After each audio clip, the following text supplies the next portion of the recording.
件，同時亦都孕育咗呢一片富饒嘅魚米之鄉。如今，東莞嘅農產品唔單止充分滿足本地需求，仲借助高效嘅物流網絡，源源不斷咁輸送至廣州、香港等城市，為大灣區市民嘅餐桌提供咗豐富多樣嘅美味佳肴。幾年前我拍過一個節目叫做《香港原味道》啦，咁我去咗香港唔同嘅農場或者係魚塘，亦都係試過種菜、種米、養魚、養蝦，全部都試過晒啦。嚟到東莞呢一度，都係做翻同一樣嘅嘢，就睇下呢一度嘅魚、米、菜有幾咁新鮮。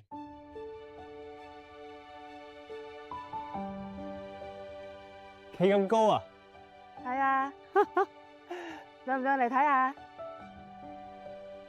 呢個台係特登為你呢一個田而設定係點啊？呢一個台咧就其實係為咗我而設嘅，為咗你而設。因為咧我每個禮拜都要嚟睇下自己啲產業啊，係啊，睇下而家自己啲場地種植情況啊、養殖情況啊。李麗華喺東莞創業嘅香港青年，東莞首批大灣區職場導師之一。一個女仔突然間跳出嚟，即係唔做辦公室嘅工作啦，都仲有好多工作啊！點解會係想做農夫咧？比較簡單啦，叫做可以親近大自然啊嘛。你本身好中意大自然嘅，係咪係即係成日都會去行下山啊？都會嘅，遊山玩水咁樣。係啦，即係我中意係睇啲綠色嘅嘢比較多啲。哦，咁你除咗種稻米之後，仲有啲乜嘢嘅生產？養魚啊，我養魚都有我有一個嘅。養殖場㗎，誒係咩？可唔可以帶我睇下？可以啊。好啊好啊，嚟喺邊度？喺嗰邊。嗰邊。OK。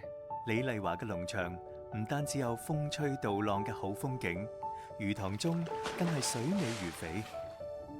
呢個塘又係做咩嚟嘅？呢度啊，呢度係我哋嘅暫養池。因為我哋呢啲魚咧係供香港嘅，咁咧喺塘嗰度上嚟之後咧，我哋要暫養7日，因為魚咧本身咧，咁佢喺嗰個池塘度食得好飽噶嘛，咁咧佢就要嚟到暫養一段時間啦，將佢身體入邊嘅食咗嗰啲雜質啊，食咗其他嘅嘢咧排晒出嚟，即係減肥。排毒。即係你又餵到佢哋肥肥白白，但係又要佢即刻喺呢度減肥。係啦，咁樣呢啲魚咧瘦身完咧，佢嘅肉質先至會更加好嘅。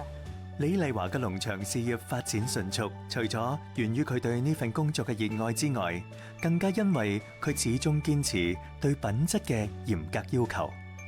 咁佢而家咁樣係兩位漁民喺嗰度係做啲咩？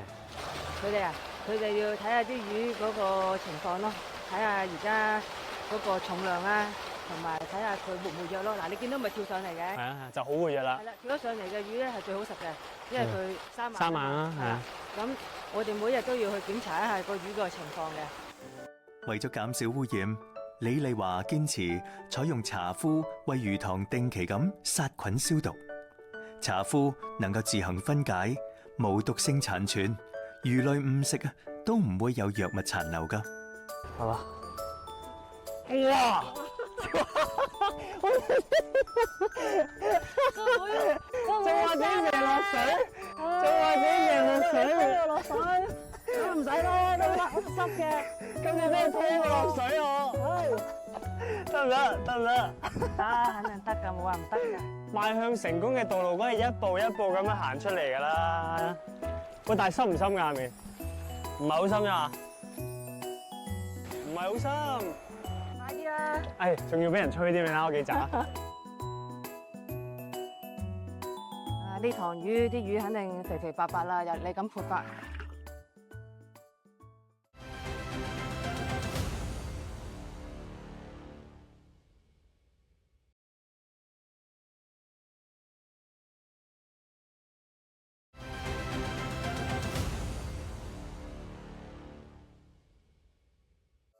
如今李麗華需要經營嘅魚塘已經發展到100幾個，每年出產各類嘅魚貨50萬斤左近。捉魚，但係唔使我哋捉，我呢個係拉網嘅。嚟啊！睇線啊，好線啊呢個位。係啊係啊係啊，慢慢啊。記住，交埋啦，好啦，唔好咁埋啊！唔好太埋，唔好太埋，OK。好帶埋，嗰啲水流。縮到啊！捉到啦！哇，佢掙扎得都幾犀利啊！好，OK。哇！呢一幕原來係最難嘅，因為啲泥勁跣勁濕啦。但係而家拉緊個勁重嘅兜，裝咗差唔多十幾條魚喺度。哇！一條幾重啊？一條係10幾斤㗎，係啊！係咪啊？而家呢度，我哋啱啱抬呢一桶嘅魚上到嚟啦。咁大概有10幾條魚喺裏面咧，一條大概有10幾斤啊嘛，所以真係好重㗎。要5個人一齊攞上嚟先至可以。哇，好辛苦呢個真係。捕魚好辛苦㗎，但係面對豐富嘅全魚宴，一切都係值得嘅。試下我哋今日啲勞動成果。咁豐富，我哋2個人食咁多，係啊，得唔得㗎？得㗎，點解唔得啊？你減肥啊？因為品控做得好，如今李麗華嘅魚唔單止可以供應大灣區嘅一啲城市，仲會空運出口到加拿大等國家。開始點解要嚟東莞呢度創業嘅？其實咧，最初咧，我係因為咧幫呢條魚做呢個包裝，我就對呢條魚咧產生咗興趣。咁跟住咧就覺得即係所有嘢都從一條魚開始。係啦，就從一條魚開始啦。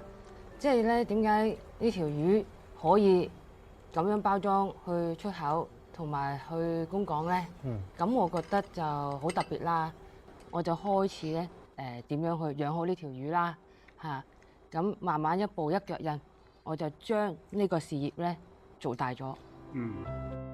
喺粵港澳大灣區菜籃子計劃嘅助推之下，李麗華嚴格遵循供港農產品質量安全標準體系，精心打造農產品嘅中養殖流程，成功咁將自家嘅農產品推向香港市場。唔單止咁啊，佢仲喺香港開設多家嘅專營店，既銷售農場嘅新鮮農產品，又積極咁收集香港市民對農產品質量同需求嘅反饋，為農場嘅持續升級同發展打好基礎。